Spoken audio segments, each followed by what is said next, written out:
Seja o nome de Deus pela sua presença na casa dele, amém? Preciso de um varão forte e valoroso. Quem é que vem aqui me ajudar rapidinho? Você? Então é você mesmo, venha, meu nego.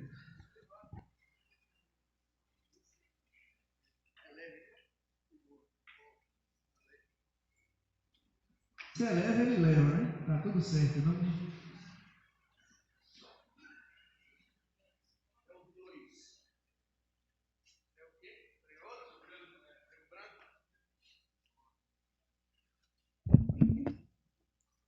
Tá até ligado. Som. Pronto. Até ficar verde, é isso mesmo, né? Fechou. Queridos amigos, que prazer, que privilégio estar com vocês aqui, mais uma vez, na casa de Deus.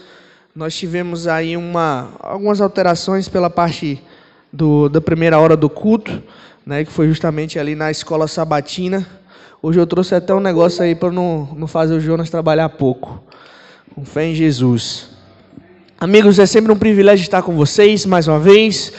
Pela parte da manhã estudamos aí com os irmãos que estavam aqui na parte da escola sabatina, os outros ali estão na sua lição ali própria, né, para o período aí que já entraram. E a gente estudou sobre Apocalipse, no capítulo 4 e 5, né? E hoje a gente vai estudar sobre Gênesis mais uma vez. Quero que você abra a sua Bíblia, Gênesis capítulo 6. Nós estamos aprendendo sobre uma série. Qual é o título da série, meus irmãos? Falam aí para mim, bem bonito, falem aí. Exatamente. Especificamente, o Deus das alianças. Esse é o nome, o título da nossa série no geral. E a gente vai estudar sobre 4 alianças específicas, ou alianças eternas que Deus fez com o seu povo, através ali através do Velho Testamento, né, que veio através de nós, através do Velho Testamento.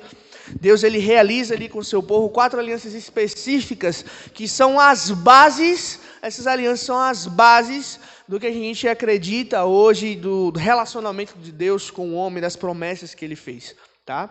A gente estudou na semana passada a aliança no Éden, certo?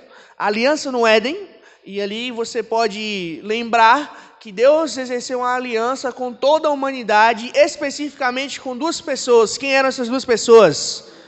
Eu quero que você responda, meu irmão. Você não aprendeu ainda. Eu quero que você fale com força, porque você é crente, você é de Jesus, você está salvo em nome de Jesus. Amém ou não amém? Então fale para mim. 2 pessoas. Quem eram essas 2 pessoas? Oh, glória! Adão e Eva, exatamente. Gênesis 1, 2 e capítulo 3 a gente estudou ali. A aliança no Éden que Deus estabelece com a humanidade, em que eles são os seus servos, que são os príncipes, né? Nós somos príncipes e princesas, né? Somos aí corregentes de Deus na sua criação. Deus ele exerce em nós ali um poder, ele estabelece o poder do homem, ele diz que ele deve dominar, sujeitar a criação. Só que dominar e sujeitar, às vezes, pode parecer para nós verbos ruins, assim, né? Palavras ruins. Sujeitar, dominar, exercer força e tal. Não é nada disso. Sujeitar e dominar é cuidar. Ali são os mesmos verbos que aparecem ali de sujeitar e dominar, que aparecem no sacerdócio. Quando um sacerdote ele precisava ali sujeitar e ajudar, né, o seu povo. Nós somos sacerdotes da terra.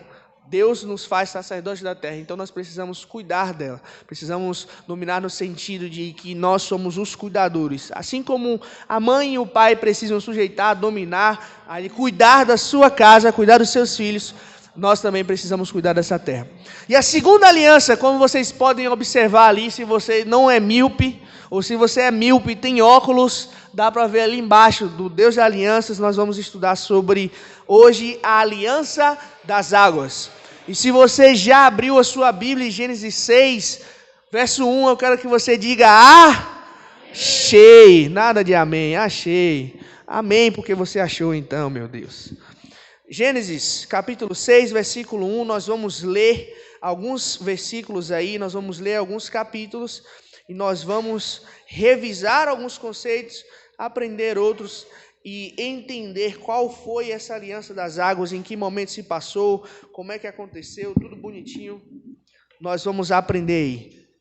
Gênesis 6, versículo 1, se você achou, curve a sua fronte, vamos rapidamente orar ao nosso Deus, pedindo a unção do Santo Espírito no estudo da sua palavra. Oremos. Amado Jesus, obrigado, Senhor, porque mais uma vez continuamos em Tua santa presença. Obrigado porque sentimos o Teu Santo Espírito em nossos corações agindo em nossa vida. Nesse momento que pedimos é a retirada de qualquer pensamento mau, de qualquer fonte de distração que possa atrapalhar o diálogo do Senhor conosco. Que este servo pecador possa ser somente a boca daquele que é a palavra. E que possamos entender o que o Senhor tem para nós hoje, a mensagem que o Senhor tem para nós hoje. Nos ajuda a entender o texto, a ouvir a Tua voz. Em nome de Jesus. Amém. Gênesis capítulo 6, verso 1 diz assim na minha versão: como se foram multiplicando os homens na terra, e lhes nasceram filhas, vendo os filhos de Deus que as filhas dos homens eram formosas, tomaram para si mulheres, as que entre todas mais lhes agradaram.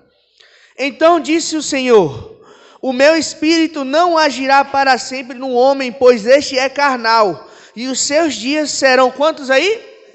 120 anos. Ora, naquele tempo haviam gigantes na terra.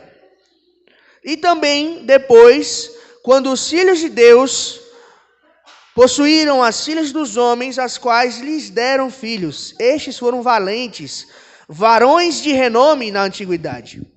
Verso 5 aí começa, quero que você se atente bastante.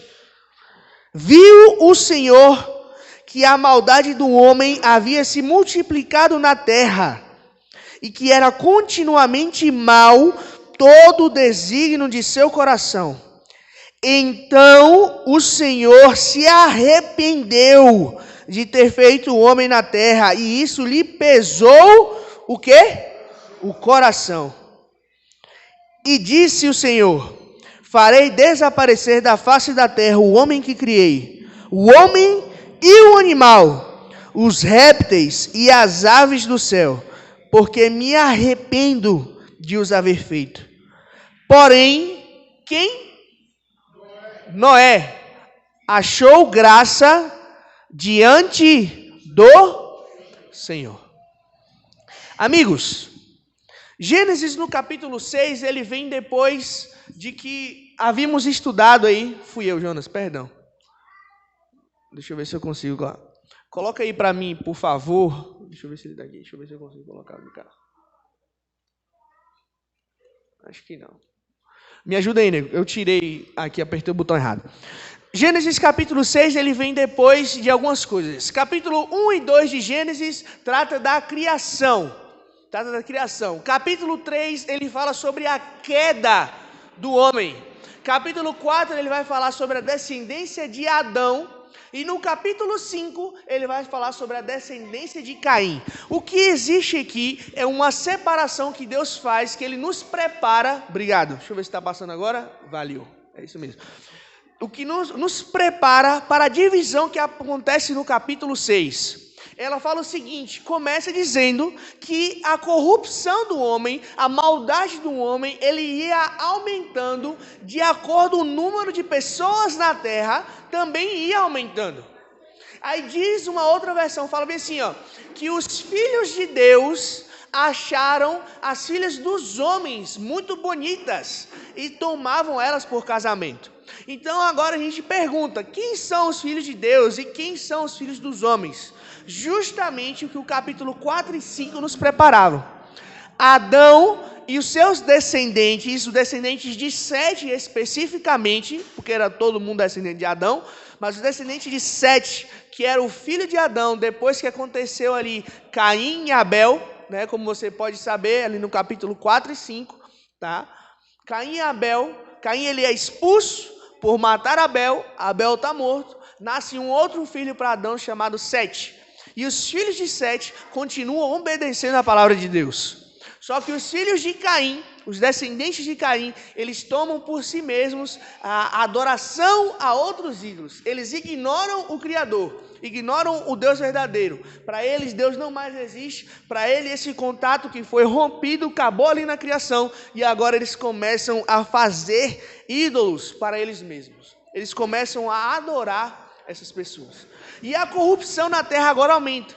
E ali no capítulo 5, se a gente for observar, existe descendência de outras pessoas. Existe a descendência de Adão e a descendência de Caim. E eles vão ali até quase praticamente até a 9ª geração.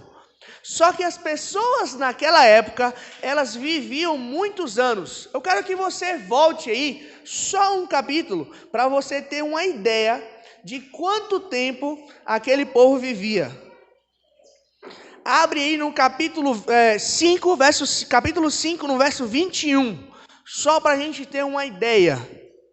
Capítulo 5, verso 21, diz assim: Enoque viveu 65 anos. O cara viveu 65 anos, que para nós hoje 65 já é o quê? Um idoso. Já tá quase lá. Não fique desesperado não. Se você tem 65, vai viver mais 50 aí, em nome de Jesus. Amém? Até 120. Não estou olhando para o senhor não. O senhor que está olhando para mim. Eu estou só olhando para ele. Ele está olhando aqui para mim, falando, ó, balançando a cabeça. Vai ver mais 60, em nome de Jesus. Até 120 pode. E aqui diz assim: Enoque viveu 65 anos e gerou a Metusalém, ou Matusalém, pode estar na sua versão. E andou Enoque com Deus, e depois que gerou Matusalém, viveu 300 anos. O cara teve um filho com 65. Viveu mais 300 e depois ele foi arrebatado. Todos os dias de Enoque foram 365, andando com Deus, e já não era, porque Deus o tomou para si. Agora, olha o 25 aí, agora você vai ficar surpreso. Segure na cadeira, em nome de Jesus. Metusalém, ou Matusalém, viveu 187 anos. O cara viveu 187 e a primeira vez gerou um filho, com 187 anos. Oh, glória! Já pensou? Você aí com 50, meu amigo, já está fraco já, imagine, hein? Misericórdia. 187 anos, o cara gerou um filho. Só que aconteceu é o seguinte: gerou Alameque, gerou seu filho. Depois que gerou Alameque, viveu Matusalém 782 anos e teve filhos e filhas. E todos os dias de Matusalém foram 969 anos e morreu. Finalmente, né? Depois de quase 1000 anos, o miserável não morre, misericórdia. Meus amigos, as pessoas que haviam ali, elas tinham acabado de serem criadas. Existia ainda, vou passar essa parte e a gente volta para ela na estante. Existia ainda a vitalidade, a parte de Deus na criação ainda estava praticamente completa. Era possível ver os sinais do pecado na natureza, mas não como hoje. Ainda as coisas eram perfeitas. O homem ainda tinha um vigor, uma inteligência muito grande. Não tinha homem de 1,73, 1,80 não. Os homens naquela época eram 4 metros, 3 metros e lapada e vai embora. Os homens eram grandes, eram fortes, eles eram capazes. Só que a mesma capacidade para o bem que eles tinham, depois que eles pecaram, também surgiu no homem a capacidade para o mal.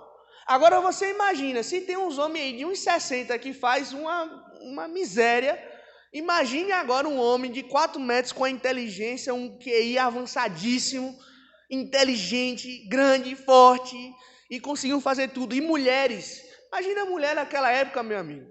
A mulher naquela época era uma coisa magnífica. Imagina olhar para uma mulher daquela, olhava assim e não acabava a mulher. Falei, meu Deus do céu, não é possível um negócio desse. Então, existia naquela época ainda uma possibilidade de grandeza nos homens, porque eles estavam só aproximadamente ali alguns anos após o pecado, 1000 anos, máximo, após o pecado ali, 1000 e pouquinho, 2000 anos no máximo, que existiam. Só que aí, se você vai observar, os homens tornam-se maus, e essa possibilidade de pecado, ela começa a se alastrar, crescer.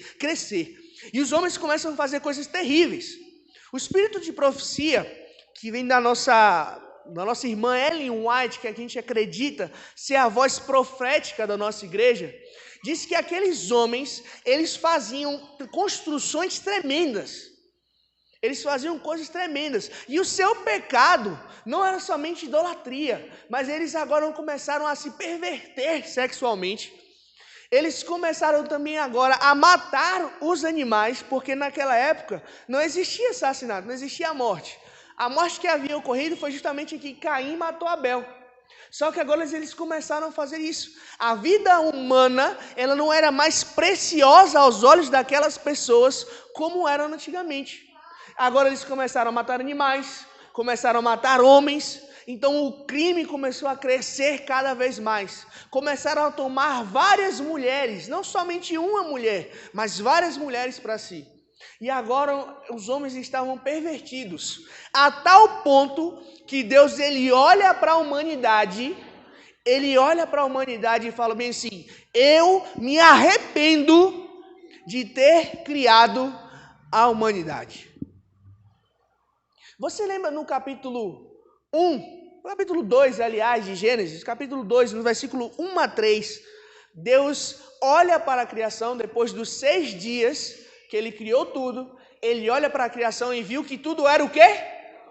Fala com força, irmão, você me conhece, então me diga com força, Deus viu que tudo era o quê? Bom. Deus olhou para a criação, ele via tudo aquilo e viu que era bom. Pouco tempo depois, Deus ele olhava para a criação dele. Deus ele olhava para um homem que ele havia criado a sua imagem e semelhança. Aqui no próprio fôlego de Deus, tinha dado vida a um homem. Ele olha para aquele homem e ele fala bem assim: eu me arrependo de ter criado. Eu me arrependo da criação, porque a maldade do homem, ele sucumbe de uma forma muito grande. O verso 5 ele diz que o Senhor viu a maldade das pessoas havia se multiplicado na terra e que todo o desígnio do coração deles era continuamente mal. Eles só pensavam, só faziam o mal. Só que existia um homem naquela época que Jesus, o Senhor, ficou triste, né, por haver feito o coração na terra, pesou o coração. E ele agora, apesar de tudo isso, havia um homem, Noé, que tinha achado graça e favor aos olhos do Senhor. Mas não antes disso, o Senhor disse: eu farei desaparecer da face da terra o ser humano que criei e destruirei não apenas as pessoas, mas também os animais, os seres que rastejam e as aves dos céus, porque estou triste por havê-los feito. O pecado do homem, o pecado da humanidade, ele não é circunscrito, ele não somente está limitado a nós. O seu pecado, o seu erro, ele passa de você e vai para a sua família, vai para a sua casa e finalmente vai para a criação inteira. Os animais tornaram-se também corrompidos por causa do pecado do homem. A família daqueles homens estavam destruídas por causa dos seus pecados, por causa da sua grande e contínua maldade que crescia em seus corações. Mas o mais interessante de tudo é que Noé encontrou favor aos olhos do Senhor. Queridos, aí acontece uma coisa interessante, interessantíssima, se eu posso dizer. E o verso 9, ele diz assim, versículo 9 do capítulo 6. Eis a história de Noé.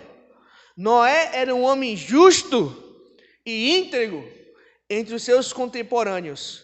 Noé, ele fazia o quê? Andava com Deus. Gerou 3 filhos, Sem, Cã e Jafé. Se você se lembrar, a descrição de Noé aí parece a descrição de um outro homem na Bíblia.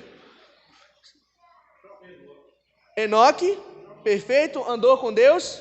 Jó, especificamente Jó, porque Jó capítulo 1 diz que Jó era um homem íntegro, o justo, reto, temente a Deus e desviava-se do caminho do mal. Então, Noé agora possui características de Jó, íntegro, justo, possui características de Enoque, que andava com Deus. Noé era um homem no meio de uma geração inteira que ainda não havia se corrompido. A história de Noé, ela começa a dizer para mim e para você hoje, e eu quero que você olhe bem nos meus olhos aí, meus olhos azuis, olhem aqui. Não é azul nada, mesmo, é só para você olhar. Olha para mim. A história de Noé revela que eu e você, nós podemos ser homens e mulheres fiéis a Deus em uma geração, em um mundo totalmente pervertido. Mas essa força e esse favor, ele não vem de nós mesmos. Porque o nosso coração, ele é pecador. Essa força, ele vem de Deus. É somente Ele que pode nos fazer íntegros, justos e retos. Esses homens não eram íntegros, justos e retos porque eles eram por si mesmos, mas porque eles andavam com Deus. Passando aí, vamos à frente. O versículo 11. Deus anuncia o dilúvio.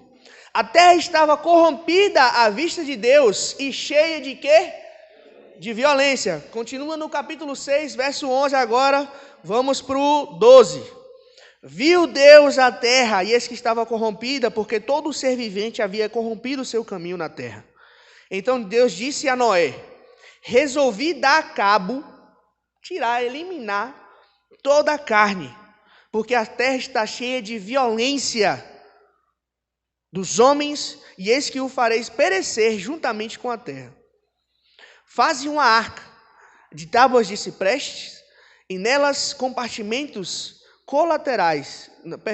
e compartimentos e calafeterás, quer dizer, vai ungir, né? Passar ali por, dar um reboco, basicamente, de betume, por dentro e por fora.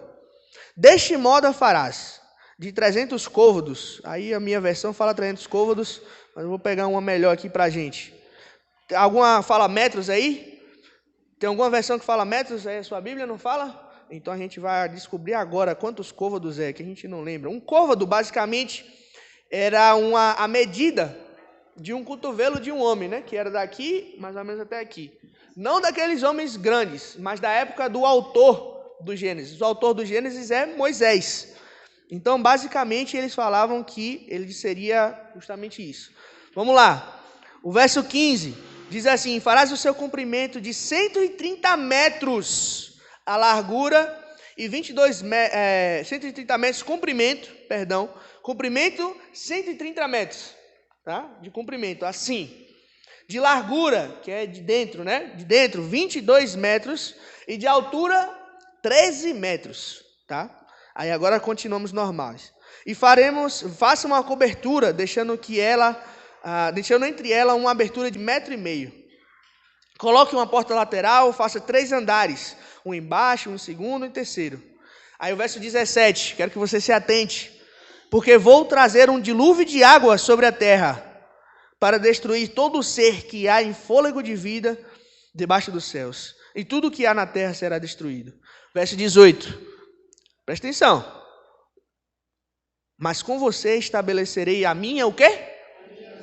Aliança. E você entrará na arca.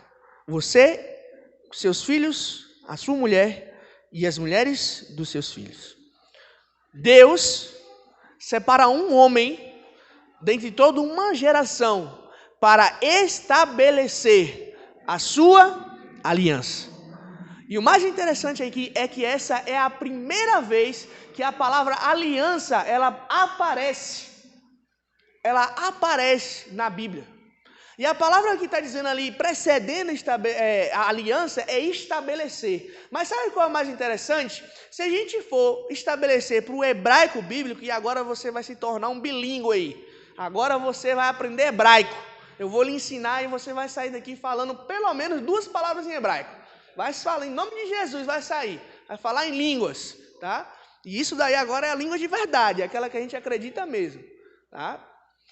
Estabelecer é a palavra cum aqui. Repete aí para mim. Cum. Quero todo mundo, quero ouvir. Cum. Eu sou professor de línguas de inglês, tá? Então eu gosto de ensinar palavra nova para o povo. Cum, a palavra que está aí, cum, que está conjugada, no caso, estabelecerei, que é no futuro, ele está dizendo assim que vekorushimit, é tipo esse cum convertido, conjugado. Mas basicamente, cum, ele significa não somente estabelecer, mas ele significa levantar, firmar. Se você está colocando ali, levantando alguma coisa, quer dizer que a coisa já está ali, basicamente. Digamos que existia ali vamos fazer uma parábola aqui, em nome de Jesus. Se preocupe não, Jonas, que eu vou voltar para a imagem, já. Digamos que eu tenho aqui esse objeto, licença, viu? Esse objeto cai, meu filho, vá.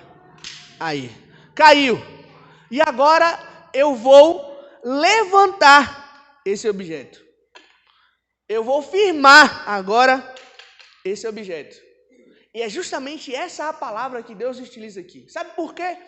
Porque a aliança que Deus vai confirmar com Noé aqui, ela já existia. Que foi justamente a aliança que ele tinha feito Deus tinha feito com Adão e Eva no Éden, que era uma aliança da vida, uma aliança que estabelecia a vida. E Deus agora, ele confirma essa aliança. Quando você vai estabelecer uma nova aliança, você utiliza aquele verbinho que está lá no finalzinho aqui, ó, aqui no cantinho, que é karate. Repete comigo aí a palavra, karate. Karate. Muito bem. Nós temos cum e karate. Cum é o quê? Fala para mim. Levantar, firmar, confirmar. A gente vai traduzir agora cum como confirmar. Cum significa o quê? Confirmar. Quando a gente vai ouvir karate, significa o quê? Fazer, iniciar, vou fazer com você. E agora, uma outra palavra. Agora vai ficar claro que vocês vão aprender. Eu nem coloquei aí, porque eu vou ensinar para vocês, porque eu confio na inteligência de vocês. Berit. Repete aí para mim. Berit. Berit. Berit é aliança. Então, agora a gente vai juntar duas palavras. Cum, berit. Fala para mim. Cum, berit. Cum, berit. Que quer dizer o que agora? Confirmar a aliança. Oh, glória. Falando todo mundo hebraico. Olha que coisa linda. Oh, meu Deus. Cum, berit. Ou karat berit, no caso aí, quando você está fazendo aliança. Semana que vem, a gente vai estudar o karat berit. A gente vai entender o que é isso na realidade. Que é fazer, eu coloquei fazer, iniciar, mas tem um verbo ali, que é surpresa, para a gente aprender que é ainda mais específico. Eu vou falar logo, que é cortar. Aí você vai falar assim, cortar uma aliança? Não faz muito sentido. Vai fazer. Semana que vem, venha, para você não perder. Deus agora estabelece, confirma com Noé a aliança do Éden, a aliança de preservar a vida. Ele fala, Noé, você vai entrar, e vai entrar também aí todos exemplares dos ser vivos que existem aqui. Então, o que acontece? Tem uma citação do Espírito de Profecia muito interessante e muito bonita. Enquanto Noé estava construindo a arca, Noé também, ele dava a oportunidade e ele testemunhava. Ele não somente estava fazendo o objeto da sua salvação, mas ele também estava tentando mostrar para as pessoas que esse objeto, que essa arca que ele iria construir de 130 metros, poderia também ser o objeto das outras pessoas. E Ellen White fala o seguinte, nessa citação do Patriarcas e Profetas, na página 63. Durante 120 anos, o pregador da justiça avisou o mundo da destruição vindoura, mas a sua mensagem foi rejeitada e desprezada. Aí ela vai dizer para os nossos tempos, assim será agora. Antes que o legislador venha para punir os desobedientes, os transgressores são avisados para que se arrependam e voltem à sua fidelidade. Mas, em relação à maioria, serão em vão as advertências.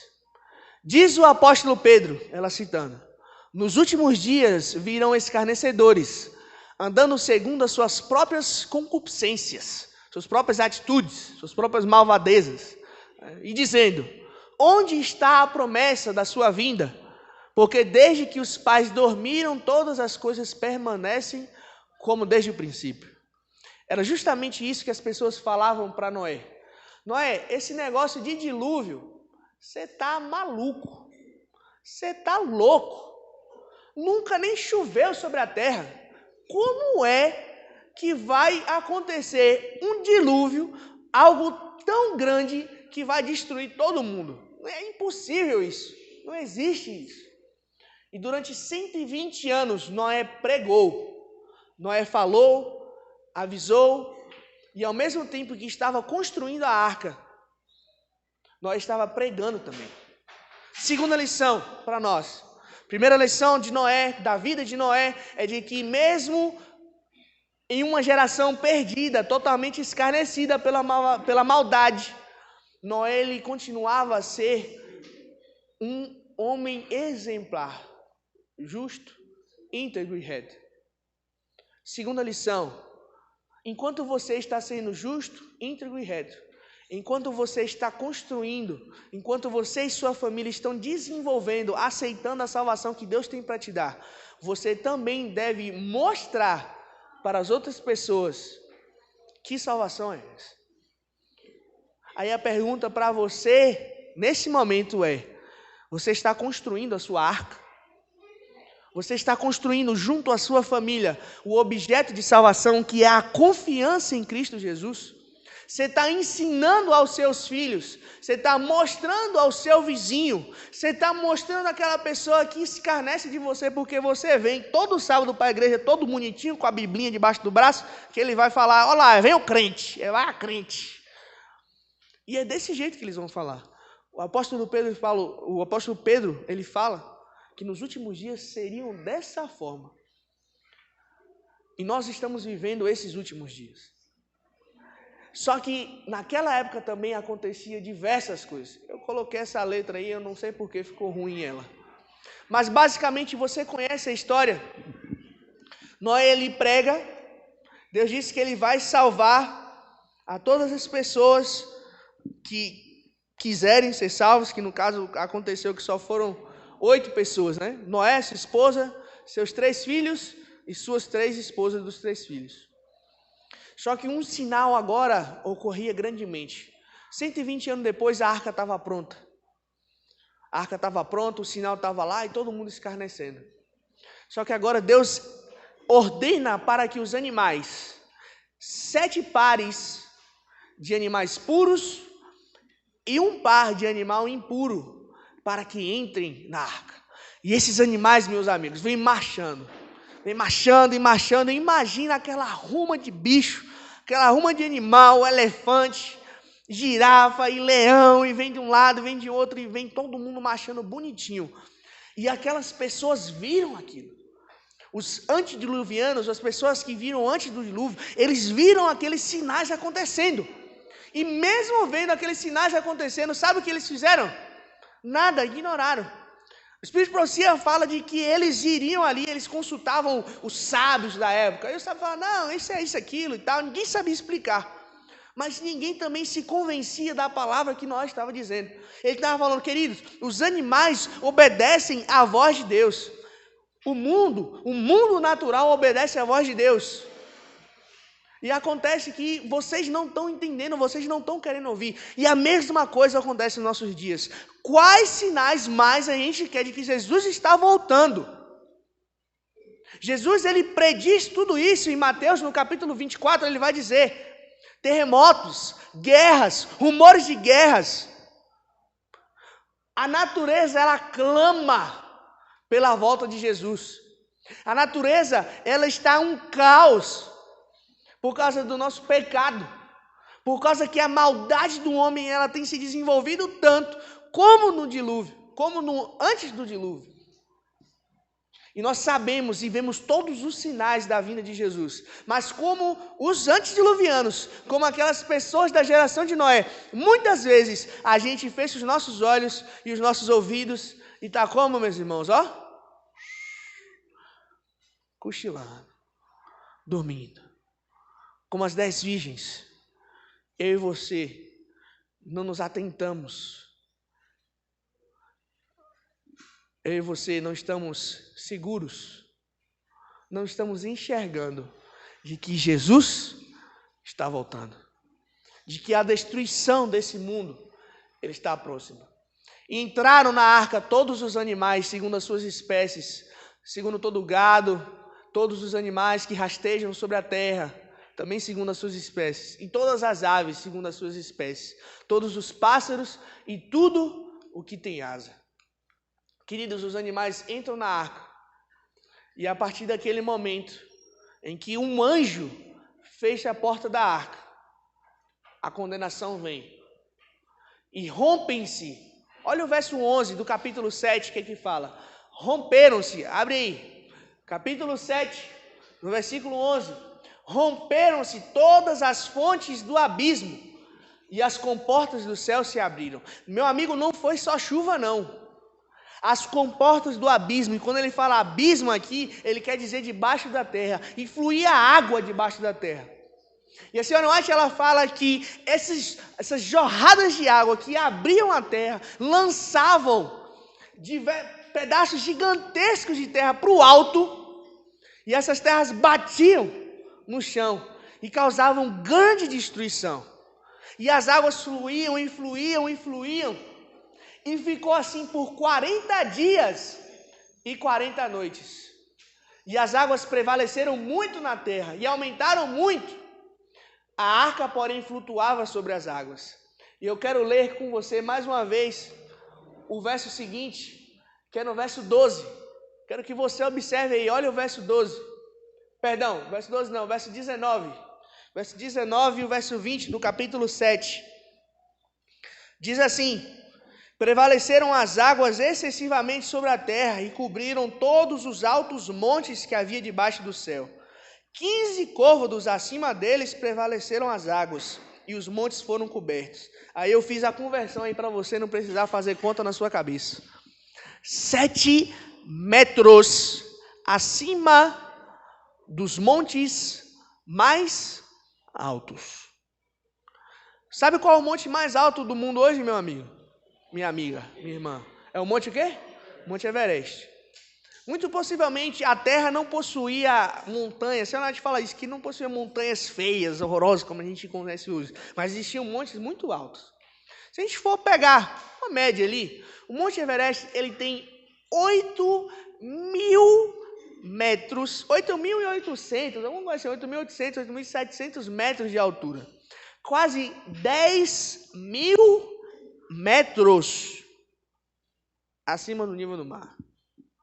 Meu amigo, você já viu uma enchente já? Já viu um tsunami? Ninguém, pessoalmente não, né? Graças a Deus. E nem vai ver, em nome de Jesus.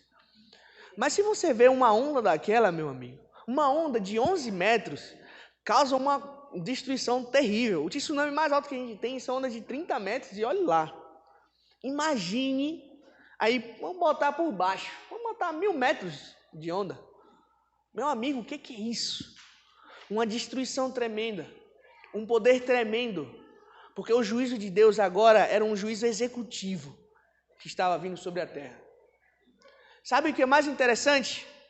Olha que o Patriarcas e Profetas fala para a gente. O próprio Satanás, que fora obrigado a permanecer no meio dos elementos em fúria, temeu pela sua existência. Satanás, você sabe que ele é um anjo caído, mas é um anjo. O anjo não tem carne, ele é um espírito, tá? Ele é um diferente, ele é um anjo feito de luz. E ele, desse jeito, no meio daquela confusão, ele temeu por morrer. Satanás ficou com medo de que ali seria o dia que ele acabaria.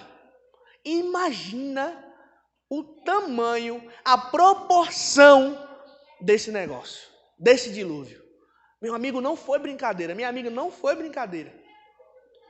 E ele falava, e continua dizendo, agora ele proferia imprecações contra Deus, acusando-o de injustiça e crueldade. Basicamente, Satanás estava choramingando, porque ele tinha feito tudo o que ele tinha feito, e agora no dilúvio, que ele achava que ele ia se destruir, ele falava, Deus é tão injusto, tão ruim, vai me destruir aqui junto com o povo, chorando.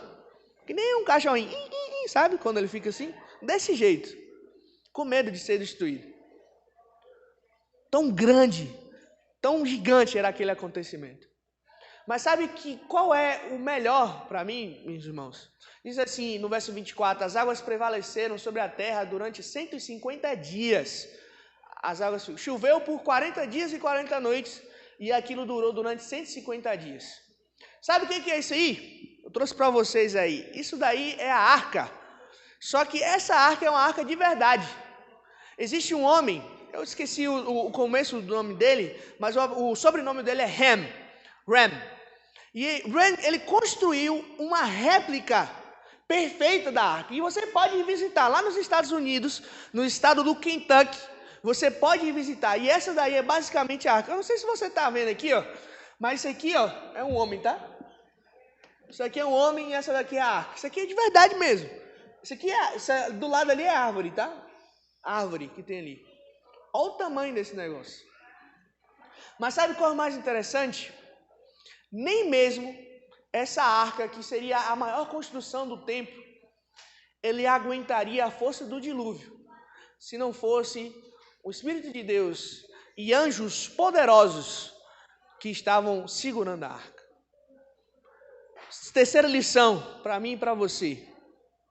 Eu e você, em meio ao juízo de Deus, lição para a gente, lição da escola sabatina aí de novo para a gente. Eu e você, em meio aos juízos de Deus, nós não podemos sobreviver, a não ser que nós nos apeguemos a Cristo Jesus.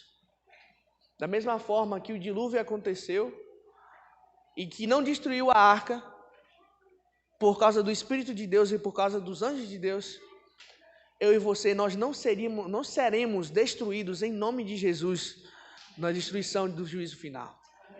Não porque nós merecemos, não porque nós somos bons, não porque a gente vai construir alguma coisa que a gente fuja aí para outro planeta. Não, nada disso.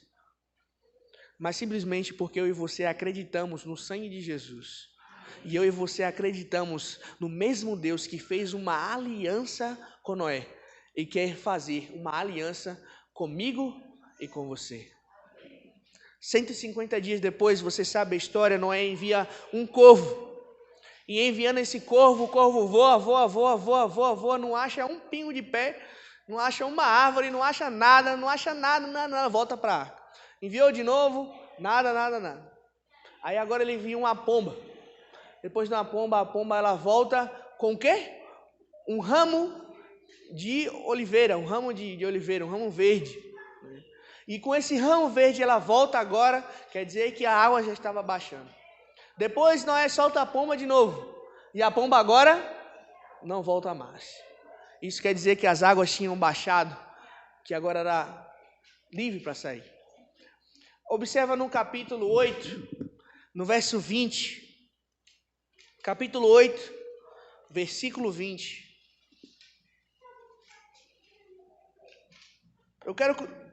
Vamos ler antes, versículo 18. Antes aí do versículo 20. Versículo 18 diz assim: Saiu, pois, Noé com seus filhos, a sua mulher e as mulheres de seus filhos.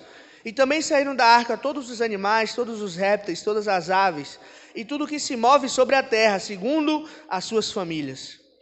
E levantou Noé um altar ao Senhor, e tomando de animais limpos e de aves limpas, ofereceu o holocausto sobre o altar. E o Senhor aspirou o suave cheiro consigo mesmo e disse: Não tornarei a amaldiçoar a terra por causa do homem, porque é mau o desígnio íntimo do homem desde a sua mocidade. E nem tornarei a ferir todo o vivente como fiz.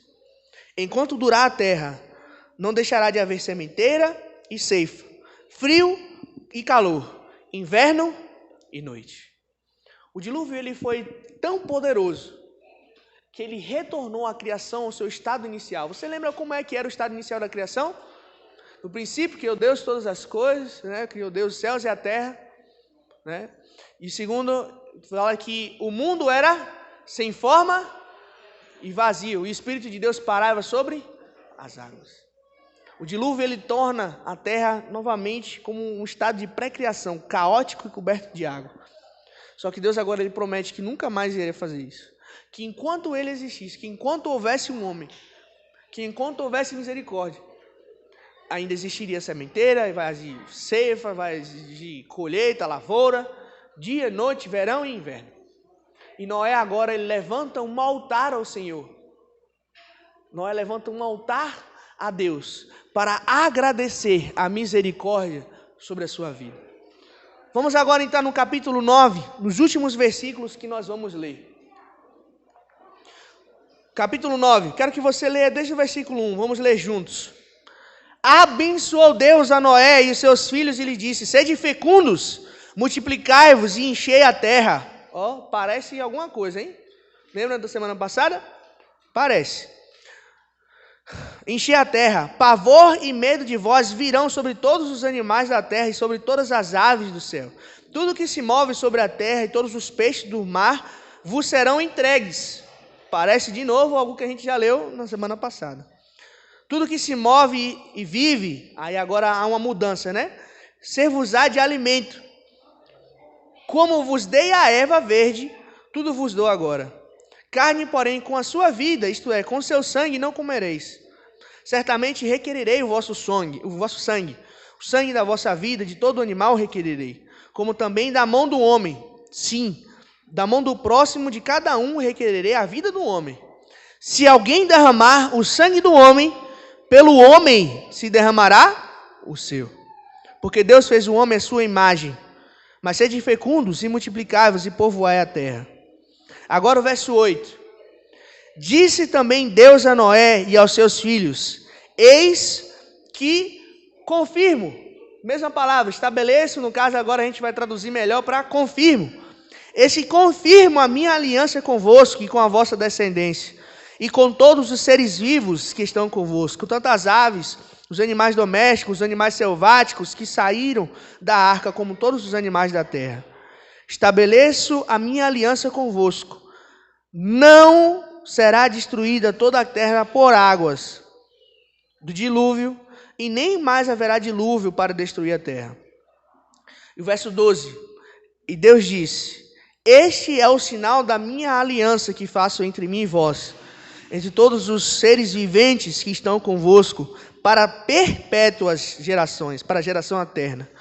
Porei nas nuvens o meu arco, e será por sinal da aliança entre mim e a terra.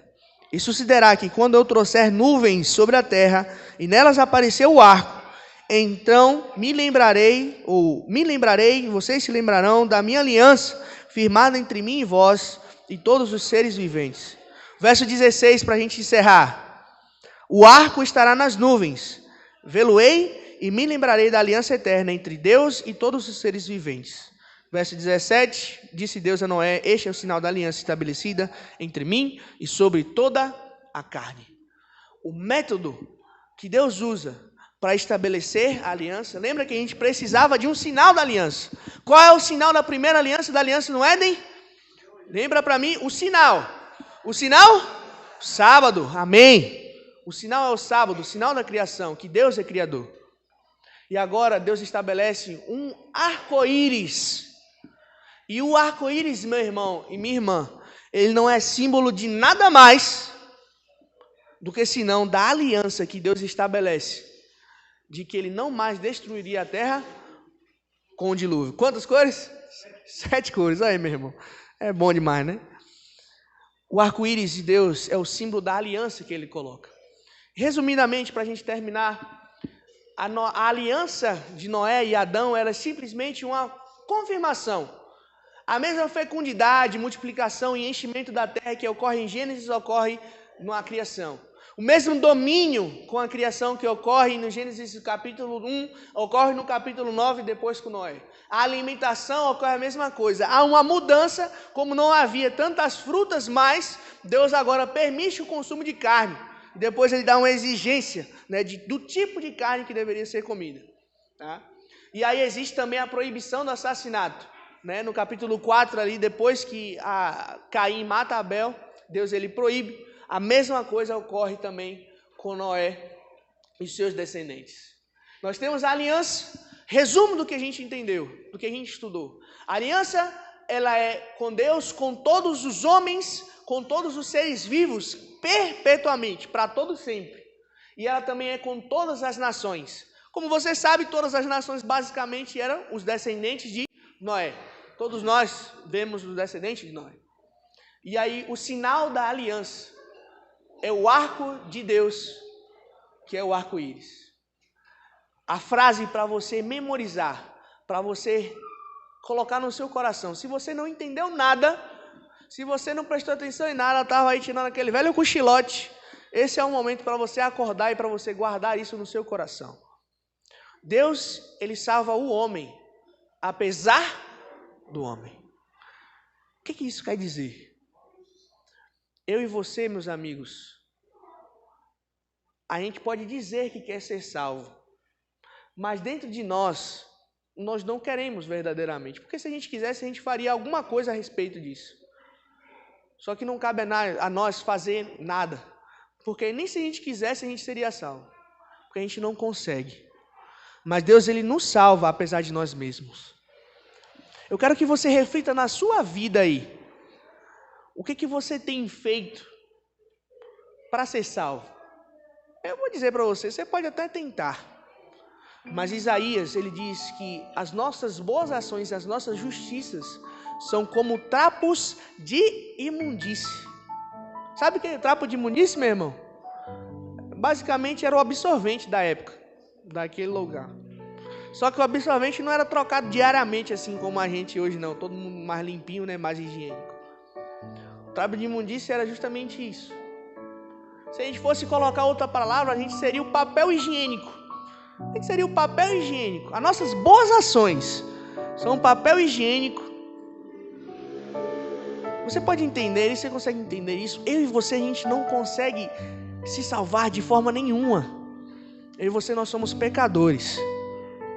Mas Deus, apesar de você ser pecador, Ele quer te salvar. E eu vou dizer mais, Ele já te salvou. Porque Romanos 8, 29 diz que todos fomos predestinados à salvação. Ou seja, Deus salvou a todos.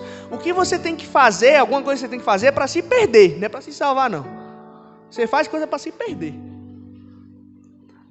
Eu e você, nós precisamos aceitar, confirmar, estabelecer novamente a aliança que Deus formou comigo e com você. Deus, Ele está te chamando. Deus, Ele está te dando mais uma chance. Ele está tentando te convencer do pecado, da justiça e do juízo. E basicamente, queridos, nós temos duas escolhas: ouvir, atender e nos entregar a Deus, nos entregar a Jesus. É isso que a gente precisa fazer. Ou a gente pode simplesmente ignorar. A gente pode simplesmente deixar para lá, fazer como os antediluvianos. Apesar de todos os sinais, a gente pode se deixar passar a salvação. A arca, ela está aberta. A porta da graça, ela está aberta. A porta agora não é mais para a arca, para alguma igreja, para alguma coisa. A porta que está aberta é a porta dos céus para você. Basta você decidir: será que eu vou entrar nessa porta? Ou eu vou escolher ficar de fora dela? Nós vamos ouvir o último louvor. E se você sente no seu coração de que você quer verdadeiramente entrar pela porta dos céus, se você quer entrar pela porta da graça, se você quer tomar uma decisão de não mais pertencer a esse mundo, mas de se entregar a Cristo, eu quero que você fique de pé, porque eu quero orar por você.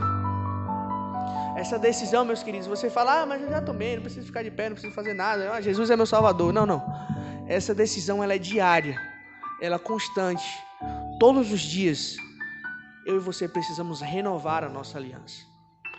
Deus possa continuar te abençoando, que Ele possa continuar te usando, e que você possa permitir-se ser salvo pelo Deus que salva o homem, apesar do homem.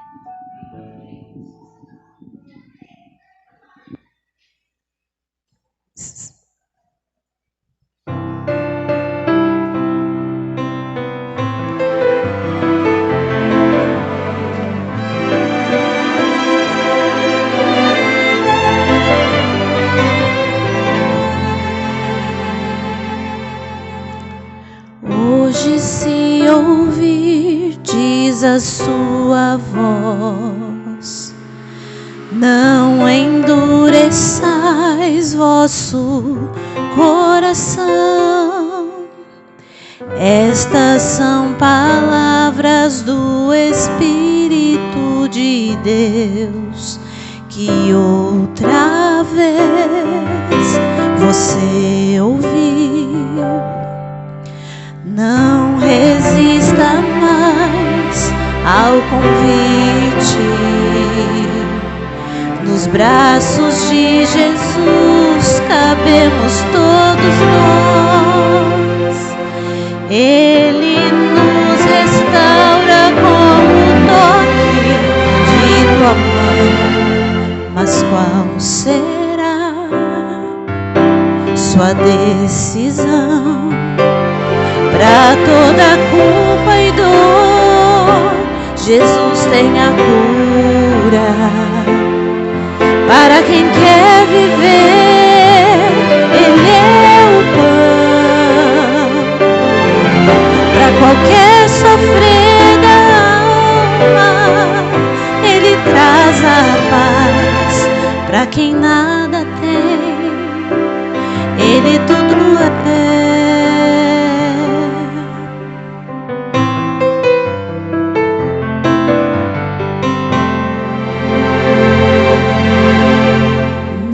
Resista mais ao convite. Nos braços de Jesus cabemos todos nós. Ele nos restaura com o toque de tua mão. Mas qual será tua decisão? Pra toda culpa e dor, Jesus tem a cura. Para quem quer viver, Ele é o pão. Pra qualquer sofrer da alma, Ele traz a paz. Pra quem nada tem, Ele tudo é. Toda culpa e dor, Jesus tem a cura. Para quem quer viver, Ele é o pão. Para qualquer sofrer da alma, Ele traz a paz.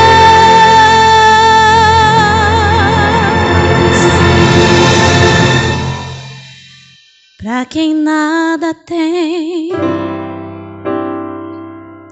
Jesus Cristo é tudo. Para quem quer viver, Ele é o pão da vida. Para quem quer viver, Ele é o pão.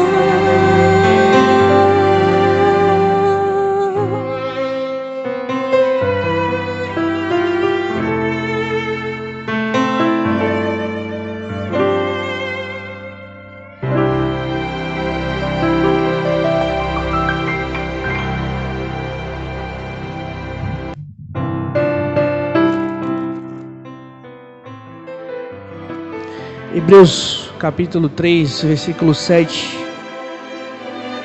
Versículo 6 diz o seguinte: Cristo, porém, como filho em sua casa, a qual casa somos nós, se guardarmos firmes até o fim a ousadia e a exultação da esperança. Versículo 7 diz o seguinte: Assim, pois, como diz o Espírito Santo, hoje, se ouvirdes a sua voz, não endureçais o vosso coração, como foi na provocação no dia da tentação no deserto. Se você ouve a voz de Deus hoje falando para você, meu querido irmão, minha querida irmã, que seja para você abandonar algum pecado que você ainda está cometendo e que você sabe que é errado.